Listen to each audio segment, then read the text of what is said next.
เอาสบายดีทุกคนเนาะวันนี้คอยจะพาทุกคนมาหูจักโทรศัพท์ซัมซุงเด้อนี่เจ้านายกุลีคนแนะนำให้เนาะรุ่นทำอิฐรุ่นที่2รุ่นที่3รุ่นที่4รุ่นที่5รุ่นที่6รุ่นที่7ไล่กันมาเลยไล่กันมาเลยนี่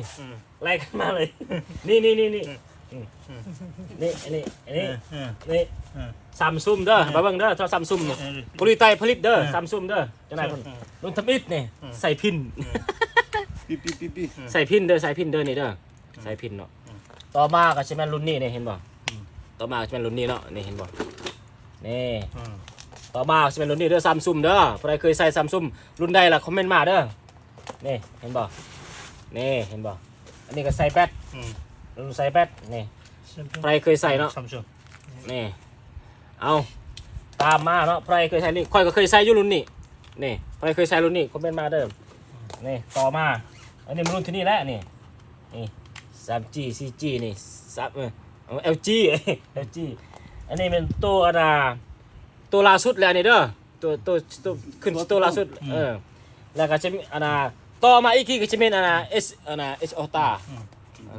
เห็นป่ะเนาะS ขั้นตระกูล S กับไลน์ S แบบเขาเรียนกันมาเลยนะซัมซุงนี่นะแต่ซัมซุงคู่มือนี้อันนี้26อัลต้าต่อจากนี้เราจะเป็นS เด้อ S 26อันนี้ยัง A อยู่ที่ A 25ที่A อันนี้ A ยัง A แต่ตัวล่าสุดเลยมันS 26โอ้ยังครับเกาหลีใต้นี่พัฒนาอย่างรวดเร็วซัมซุงเนาะจะได้เพิ่นแนะนำเพิ่นเก็บไว้เพิ่นแต่ว่าตัวนี้40ปีได้นี่40ปี30ปีเรียนกันมาเลยอันนี้แน่นี่ตัวพับนี่ตัวพับอันนี้เนาะเรียนกันมาเลยนี่เพิ่มมีเอลต้าเนาะเอามาป้ายนี่เลยมันโตล่าสุดเลยโต26นะตัว26เอลต้านี่ป้าตัวซัมซุงนี่ฉันมี26ป้ายอยู่นี่เลยมันจบเลยตัวล่าสุดนี่นะ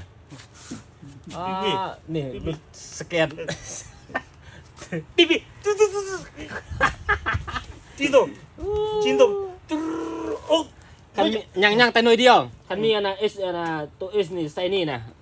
ตัว26นี่ตัวล่าสุดเลยมันจบเลยซัมซุงน่ะไล่เรียนกันมาเลยเอ้าขอบใจคอมเมนต์มาเด้อ